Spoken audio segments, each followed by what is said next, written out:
Hello, नमस्कार साथियों। आज 3 जून है और 3 जून को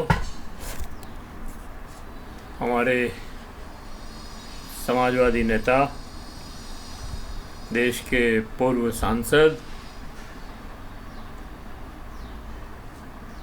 संचार मंत्री, उद्योग मंत्री, रेल मंत्री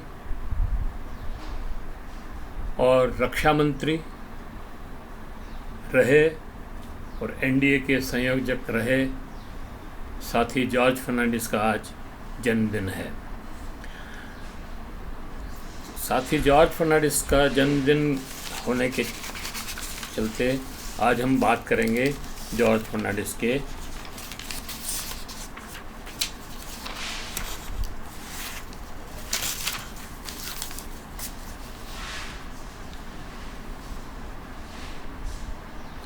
जॉर्ज फर्नांडिस से हमारा संपर्क जो है, पहले थोड़ी सी पर्सनल बात कर लेते हैं। फिर जॉर्ज फर्नांडिस से हमारा संपर्क जो है 1968-69 में हो गया था। दरअसल हम हिंदुस्तान जिंक में काम करते थे, जिंक स्मेल्टर के अंदर, और वहाँ पर एक इंटक की यूनियन के ख़िलाफ़ एक यूनियन चलाते थे। उस यूनियन के नेता थे राजेंद्र सिंह चौधरी, और राजेंद्र सिंह चौधरी समाजवादी नेता थे और वो एक पावर हाउस यूनियन के जनरल सेक्रेटरी भी थे। तो पावर हाउस यूनियन का वार्षिक अधिवेशन था, उसको जॉर्ज फर्नांडिस उस अधिवेशन में भाग लेने आए थे। तब हमने उनको उदयपुर के मुखर्जी चौक में एक आम सभा में सुना था। आम सभा में जो भाषण उन्होंने दिया, उसके कई अंश आज भी हमें मुँह ज़बानी याद है, 50-55 साल के बाद भी। तो आप देखिए कि कितना वो भाषण जो है कितना महत्वपूर्ण रहा होगा उस समय। उसी रोज़ शाम को हम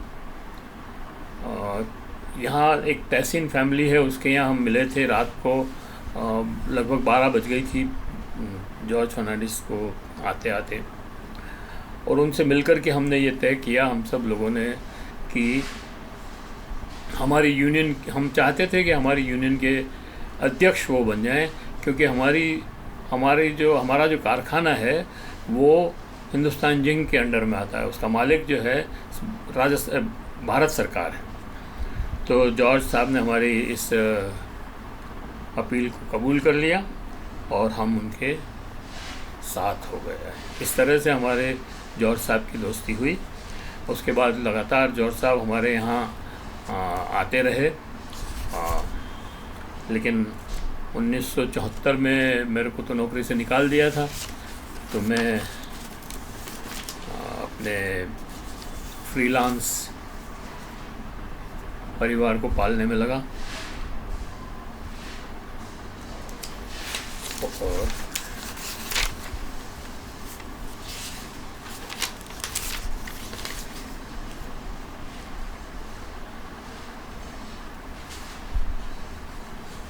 लेकिन राजनीति से हमारा संबंध तब भी था, और 1977 में जब जनता पार्टी बनी तो मैं उसकी उदयपुर की ज़िले की कार्यकारिणी का सदस्य रहा। जॉर्ज साहब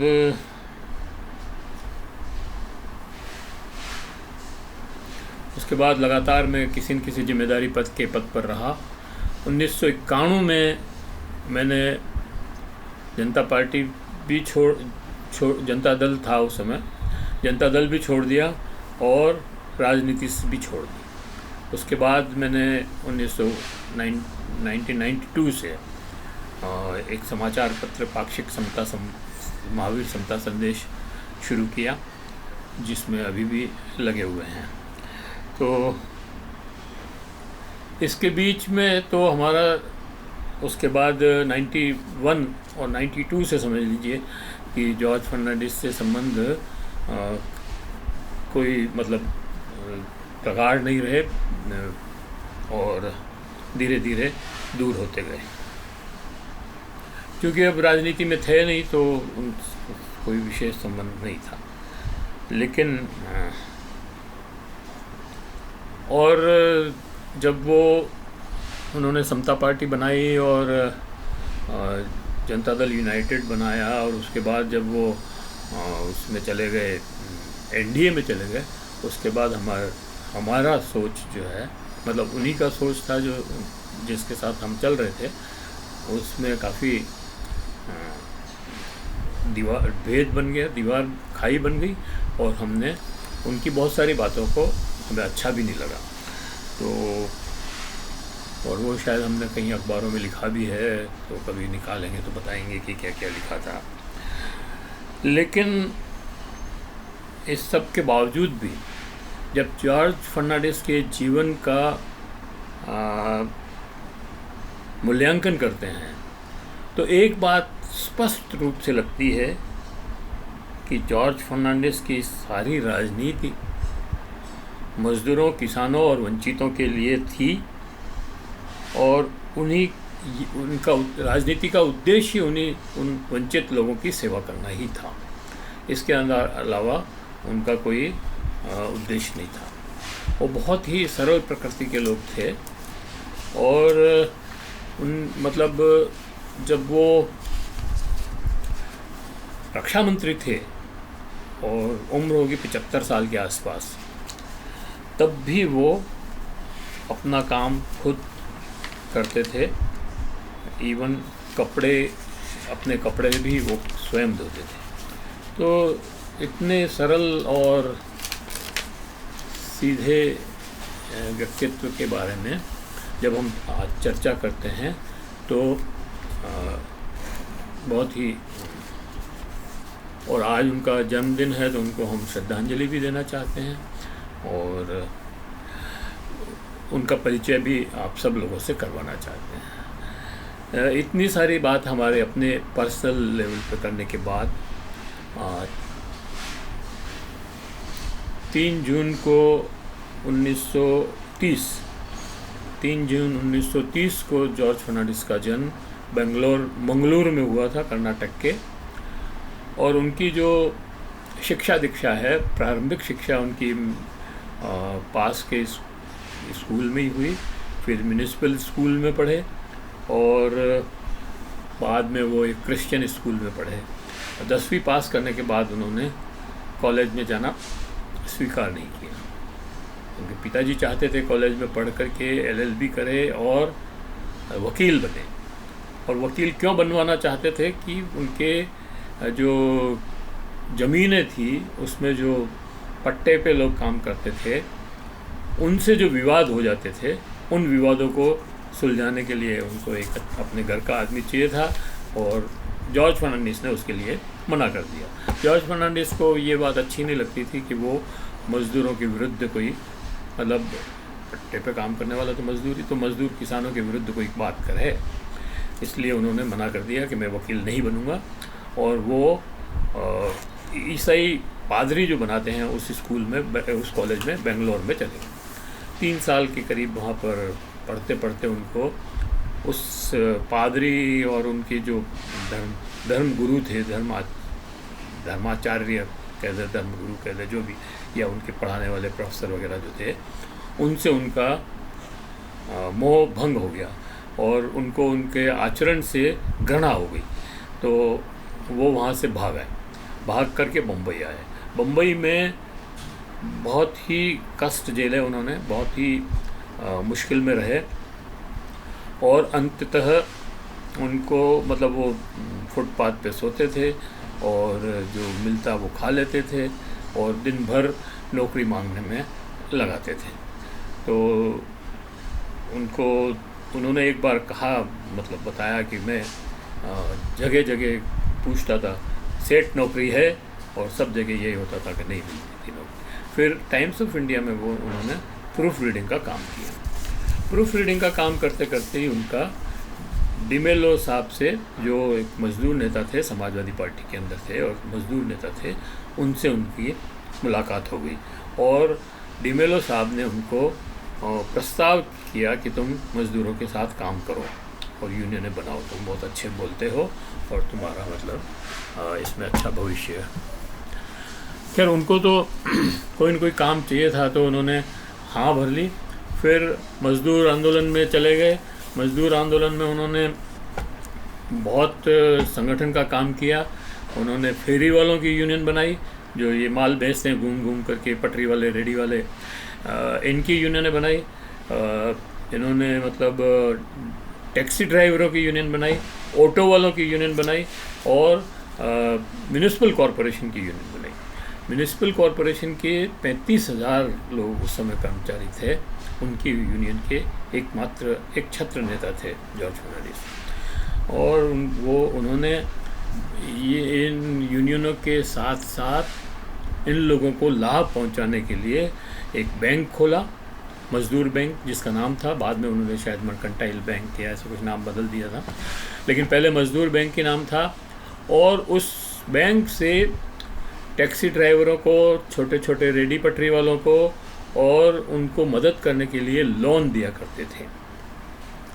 उन्होंने बाद में देखा कि इनका बहुत सारा पैसा जो है ऑटोमोबाइल कंपनी वाले जो है ये पार्ट्स, नकली पार्ट्स बेचते हैं और इन पार्ट्स में चला जाता है। तो उन्होंने कई स्टोर्स खोले, मतलब कोऑपरेटिव स्टोर्स बनाए, जहाँ से टैक्सी ड्राइवरों को टैक्सी के लिए लोन दिलवाते थे बैंक से, तो और टैक्सी ड्राइवरों को जो काम रिपेयरिंग के लिए जो ऑटो पार्ट्स चाहिए होते थे, उन ऑटो पार्ट्स को उन दुकानों पे सस्ती दरों में बेचते थे, मिलते थे। तो वो किया। इस तरह से हर काम में उनका एक एंगल ये था कि मज़दूरों को कैसे ज़्यादा से ज़्यादा सहूलियत दी जाए। और उसके बाद उन्होंने रेलवे की यूनियन बनाई, और रेलवे में इतनी 1974 में, खैर रेलवे में बाद में बताऊंगा मैं कि 1974 में कैसे हड़ताल हुई, लेकिन 1961 में वो म्यूनिसिपैलिटी के पार्षद बन गए थे 1961 में, और 68 तक रहे। 67 में उन्होंने संयुक्त सोशलिस्ट पार्टी के बैनर पर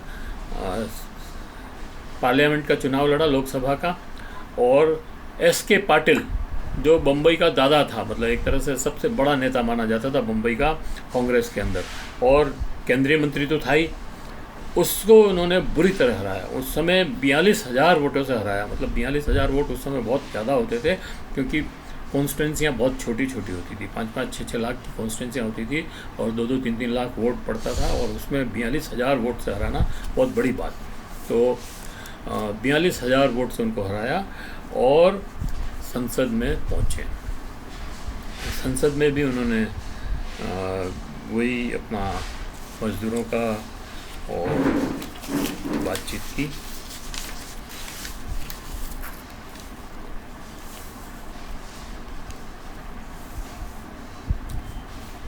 '74 आते आते इंदिरा गांधी की जुल्म जातियाँ बहुत बढ़ गई थी, और इसलिए बढ़ गई थी कि पाकिस्तान से लड़ाई में वो जीत गए थे, और पाकिस्तान को तोड़ के बांग्लादेश बनवा दिया था, इसलिए उसका घमंड चरम सीमा पर था। उस समय जॉर्ज फर्नांडिस ने 1974 में रेल हड़ताल की, और रेल हड़ताल ऐसी रेल हड़ताल की कि सारे देश के रेलों के चक्के जाम हो गए, और 21 दिन तक वो हड़ताल चली। और इंदिरा गांधी ने उस समय इतना ज़्यादा जुल्म किया, लोगों को नौकरी से निकाला, बर्खास्त किया, सस्पेंड किए, और कईयों के घर खाली करवा दिए, और इस तरह से मतलब सारी उस हड़ताल को तोड़ने के लिए सारे पैंतरेबाजी की, और 20-21 दिन तक फिर भी हड़ताल चली। और वो ऐसी हड़ताल थी जो न तो कभी भूत पीछे कभी हुई, इतिहास में कभी नहीं हुई, और भविष्य में कभी नहीं होगी, न भूतो न भविष्यति। इस तरह की हड़ताल थी वो, और उसको तुड़वाने में इंदिरा गांधी ने सारे पैंतरेबाजी अपनाई।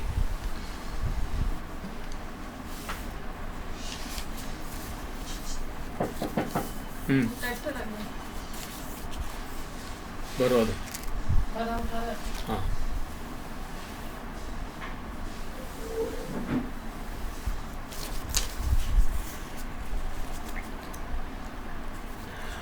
1974 में जब हड़ताल टूट गई और उसी समय जॉर्ज ये लोकनायक जयप्रकाश नारायण का आंदोलन चल रहा था, उस आंदोलन में एक बहुत महत्वपूर्ण भूमिका निभाई जॉर्ज फर्नांडिस ने। और फिर आपातकाल लगा, आपातकाल में जॉर्ज फर्नांडिस भूमिगत हो गए और भूमिगत होते हुए भी उन्होंने आपातकाल और तानाशाही के विरुद्ध पूरे देश में घूम घूम करके अभियान चलाया।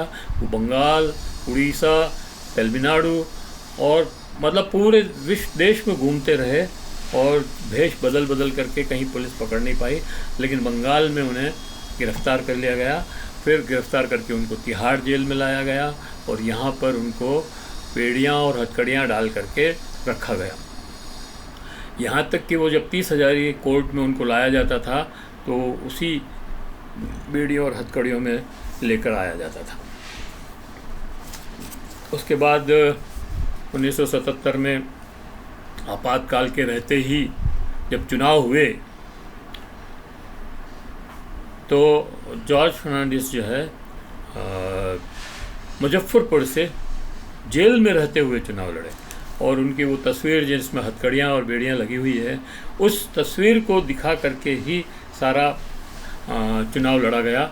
और वहाँ पर मुजफ्फरपुर में और बिहार में जो है कर्पूरी ठाकुर और उनके सहयोगी दोस्त जो थे, समाजवादी नेता जो थे, उन लोगों ने उनकी बहुत मदद की और उन्होंने उस चुनाव को जेल में रहते हुए जीता और लगभग 3.5 लाख वोट से उस समय उनकी जीत हुई। फिर जनता पार्टी की सरकार, जनता पार्टी बनी, जनता पार्टी की सरकार बनी। जनता पार्टी की सरकार में वो पहले संचार मंत्री बनाए गए, फिर उनको तत्काल उद्योग मंत्री बनाया गया और उद्योग मंत्री बनाते हुए और जॉर्ज का मतलब मोरारजी देसाई की उस मंत्रिमंडल में 2 बहुत अहम फैसले हुए थे और जॉर्ज उसके लिए याद किए जाते हैं। एक तो कोको कोला जैसी कंपनी, अमेरिकन कंपनी को जिसका विश्व में व्यापार चलता है, उसको देश से बाहर कर दिया। और दूसरा, जब सरकार गिर रही थी मोरारजी देसाई की और बड़े बड़े नेता, बड़े बड़े मंत्री जो अटल बिहारी वाजपेयी और अडवाणी जैसे लोग भी अपने मुंह पर ताला लगाए हुए थे, उस समय जॉर्ज फर्नांडिस ने संसद में 1.5 घंटे तक भाषण दे करके उस सरकार को बचाने का काम किया। ये था जॉर्ज फर्नांडिस का जलवा। और उसके बाद वो 89 में रेल मंत्री बने। रेल मंत्री बनते समय भी 2 चीज़ों पर उनका ज़्यादा मतलब उनके ऊपर वो विशेष तौर से पहचाने जाते हैं। एक तो कोंकण रेल को की जो असंभव सी चीज़ लगती थी उसको निकाली, उस रेल लाइन को, जो आज सबसे सुंदर रेल लाइन मतलब साइड में से एक है। और दूसरा, मंडल आयोग को लागू करवाने में उनकी बहुत बड़ी भूमिका थी। उसके बाद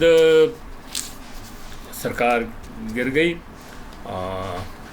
जॉर्ज फर्नांडिस ने अलग पार्टी बनाई, जनता पार्टी, फिर जनता दल जॉर्ज बनाया, फिर समता पार्टी बनाई और समता पार्टी से फिर जनता दल में विलय किया और जनता दल यूनाइटेड उसका नाम रखा। फिर अटल बिहारी वाजपेयी की सरकार में वो रक्षा मंत्री बने। रक्षा मंत्री रहते हुए भी उनके 2 काम बहुत ही प्रसिद्ध हैं। एक तो उन्होंने